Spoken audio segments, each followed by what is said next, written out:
thinking, I want ribeye, but you look at that price and say, can't afford ribeye. Did you know that there is a steak called the chuck eye steak? You don't quite get the same buttery flavor, but the chuck steak is packed with flavor on its own, and it's just as easy to cook. Let me show you. First, heat a pan up to medium heat. Gonna go in with some salt, some pepper.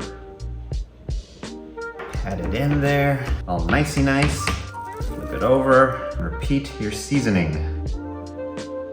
All we gotta do now is sear these steaks. First, let's add some neutral oil.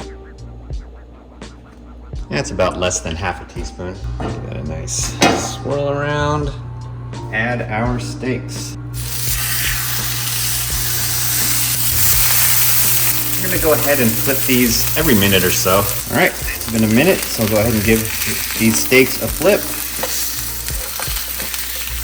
We don't have the kind of browning that we would like quite yet, but give it a few minutes. It's going to get there, trust me. All right, let's give it another flip.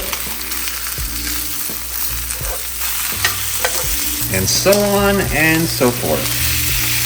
Remember, we are flipping every minute.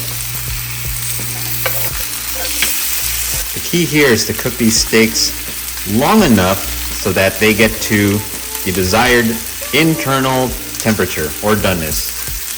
If we cook them too hot and fast, the outside will be beautiful, but the inside will be quite raw unless you like it rare or blue rare. However, when we cook it slowly, flipping about every minute, we're sort of cooking it like reverse sear or sous vide, except we're doing it right here in the pan. Now it's been about almost 10 minutes and you can see we are definitely developing crust. See, told you, just gotta trust the process. We're getting close to where we wanna be.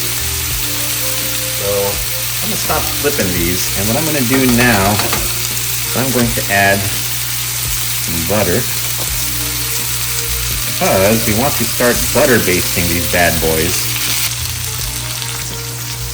Kinda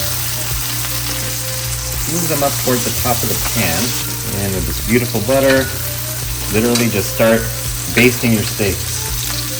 At this point you can kill the heat too, because you've more or less reach the desired temperature. This would be a good time to add any aromatics you have, like garlic or fresh herbs, anything like that. I'm just gonna go straight up, just steak and butter.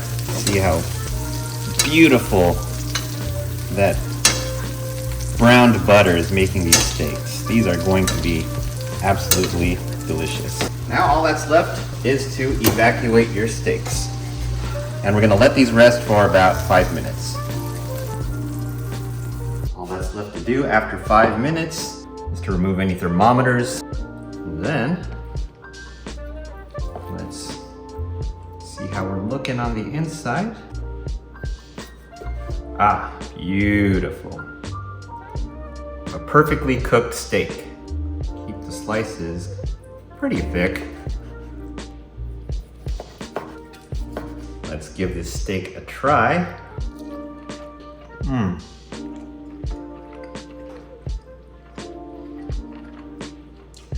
That's delicious. It's a cheap steak for a cheapskate.